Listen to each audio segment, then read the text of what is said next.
इस वीडियो में हम देखेंगे body fluids and circulation chapter के इंपॉर्टेंट क्वेश्चंस। इससे पहले हम digestion and breathing and exchange of gases के इंपॉर्टेंट क्वेश्चंस देख चुके हैं। ये सभी क्वेश्चंस आपके लिए बहुत इंपॉर्टेंट है। तो पहला क्वेश्चन है, lymph differ from blood in, यानी कि लिम्फ ब्लड से अलग होता है किस चीज में?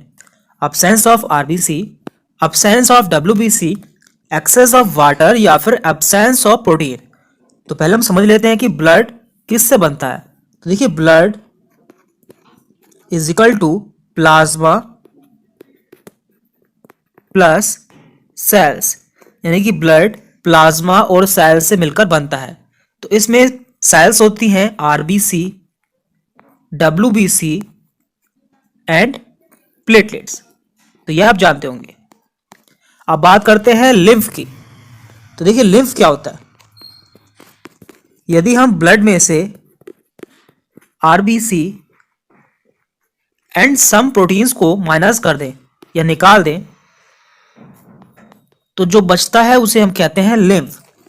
तो यहां हमसे पूछा है लिम्फ क्या होता है, तो हमारा आंसर होगा यहाँ पे ए, अब्सेंस ऑफ आरबीसी, यानी कि यदि ब्लड में से आरबीसी को निकाल दें तो उसे लिम्फ कहते हैं।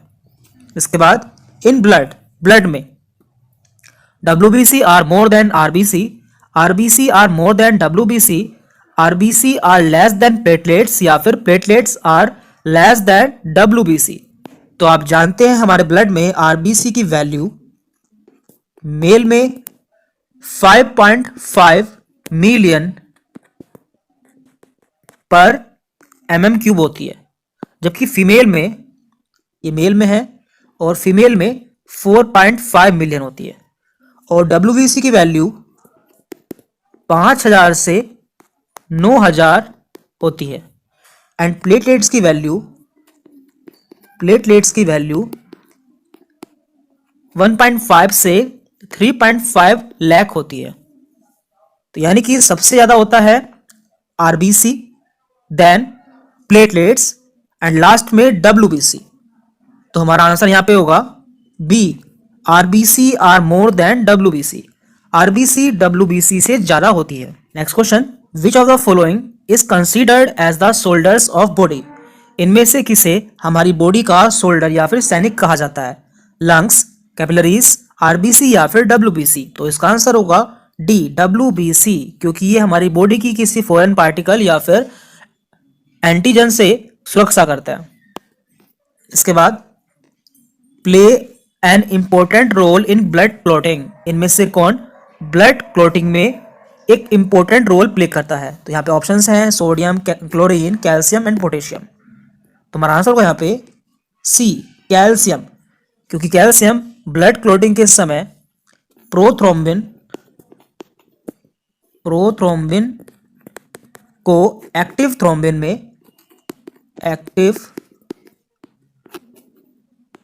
थ्रोम्बिन में कन्वर्ट कराता है with the help of enzyme thrombokinase. इसलिए आंसर है C, calcium. Heart is covered by, heart किसके द्वारा कवर रहता है? पेरिटोनियम, प्लूरल मेम्ब्रेन, पेरिकार्डियम या फिर विसरल मेम्ब्रेन। तो देखिए, हार्ट की कवरिंग को पेरिकार्डियम कहते हैं। तो देखिए, हार्ट पर 3 कवरिंग पाई जाती है। मान लेते हैं ये हमारा हार्ट है और सबसे बीच में होता है इसका ल्यूमेन। इसके बाहर 3 कवरिंग पाई जाती है। सबसे अंदर होती है एंडोकार्डियम, उसके बाहर मायोकार्डियम एंड सबसे बाहर होती है इपिकार्डियम। और इसकी मायोकार्डियम इसकी थिकेस्ट लेयर होती है, यानी कि सबसे मोटी लेयर होती है। इस पे भी क्वेश्चन पूछा गया है। तो हमारा आंसर है C, pericardium. Pacemaker of the human heart is, human heart का पेस मेकर किसे कहा जाता है? SA node, tricuspid valve, AV node या फिर एसवी नोड। तो देखिए, हमारे हार्ट में कुछ कंडक्टिंग टिश्यू पाया जाता है, जिन्हें याद रखने का ट्रिक है check, shoulder, artery, blood pressure. देखिए, यहां पे चेक से है कंडक्टिंग टिश्यू, शोल्डर से, शोल्डर के एस से एस ए नोड, आर्टरी से एवी नोड, ब्लड से bundle of His, then pressure से पुरकिंजे फाइबर्स। तो हमारे हार्ट में टिश्यू इसी ऑर्डर में पा जाता है। तो यहाँ पर ऐसे नोट को हार्ट का पेस मेकर कहा जाता है, जबकि एवी नोट को हार्ट का पेस सेटर कहा जाता है। तो यहाँ हमसे पूछा है पेस मेकर, तो हमारा आंसर होगा यहाँ पे ए नोट। इसके बाद which one of the following blood vessel is without valves. इनमें से कौन सी ब्लड वेसल में वाल्व्स नहीं पाए जाते हैं? आर्टरी, पल्मोनरी एओर्टा, वेन या फिर सिस्टमिक एओर्टा। तो हमारा आंसर होगा यहाँ पे ए आर्टरी। तो देखिए आर्टरीज ऑक्सीजनेटेड ब्लड को कैरी करती है, ऑक्सीजनेटेड ब्लड को कैरी करती है। इनमें ब्लड फ्लो हाई प्रेशर से होता है, हाई प्रेशर से होता है, इसलिए इनमें वाल्व्स नहीं पाया जाता है। The opening of auricles into ventricles on the right side is guarded by which valve. तो यह हमसे पूछा है हमारे हार्ट के राइट साइड में। तो यहां पे देखिए होता है राइट ऑरिकल, यहाँ पे होता है लेफ्ट ऑरिकल, यहाँ पे होता है राइट वेंट्रिकल एंड यहाँ पे होता है लेफ्ट वेंट्रिकल। तो ये हमारा हार्ट है जिसमें 4 चैम्बर होते हैं, right auricle, left auricle, right ventricle and left ventricle. तो आप जानते हैं हमारे राइट ऑरिकल और राइट वेंट्रिकल के बीच में जो वाल्व पाया जाता है उसे हम कहते हैं tricuspid valve, tricuspid valve.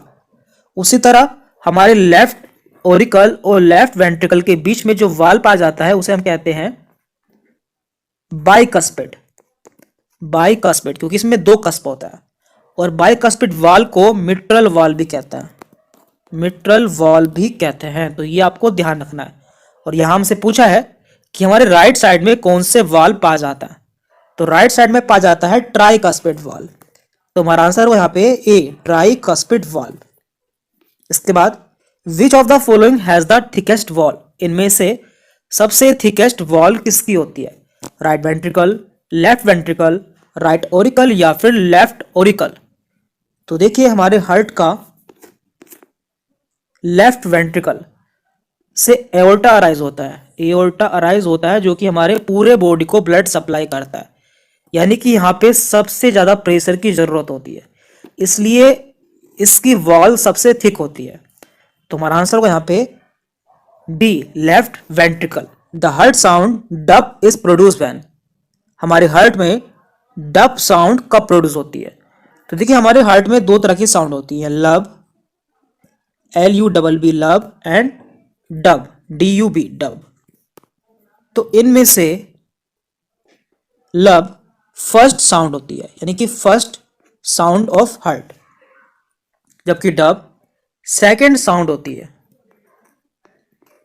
And लब ट्राई एंड बाइकस्पिड के बंद होने पर जनरेट होती है, जबकि डब सेमी लूनर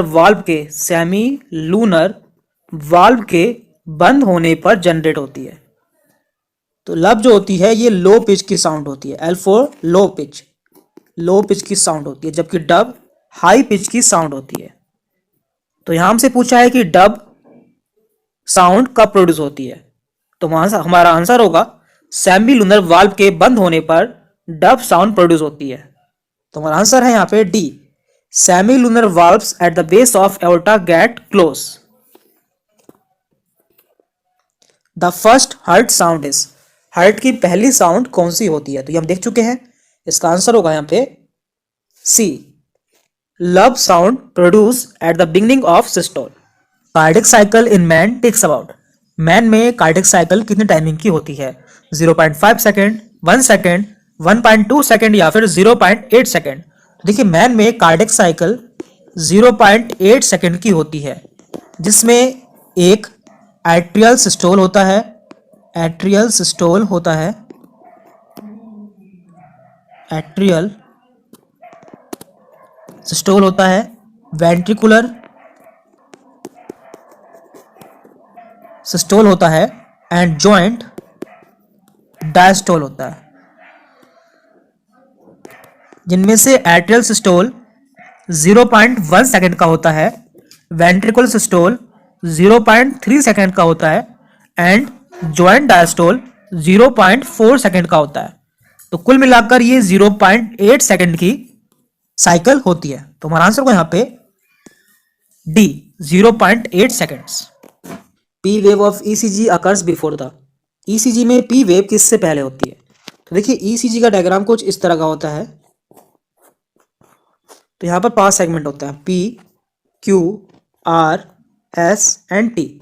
इसमें से इसका P segment atrial depolarisation को शो करता है एंड इसका Q R S complex ventricle depolarisation को शो करता है एंड इसका टी सेगमेंट वेंट्रिकल रीपोलराइजेशन को शो करता है। तो यहां से पूछा है पी वेव, तो पी वेव पे होता है एट्रियल डी पोलराइजेशन। तो हमारा आंसर को यहाँ पे C beginning of atrial contraction या फिर atrial depolarisation. QRS related to, QRS किससे संबंधित है? तो हमने अभी देखा था ईसीजी का क्यूआरएस कॉम्प्लेक्स वेंट्रिकुलर कॉन्ट्रैक्शन या फिर वेंट्रिकुलर डीपोलराइजेशन से संबंधित होता है। The largest artery in the human body is, हमारी बॉडी में पाई जाने वाली सबसे बड़ी आर्टरी होती है एओर्टा, प्रीकेवल, वेना केवा या फिर पल्मोनरी आर्टरी। और इसका आंसर आपको कमेंट करके बताना है।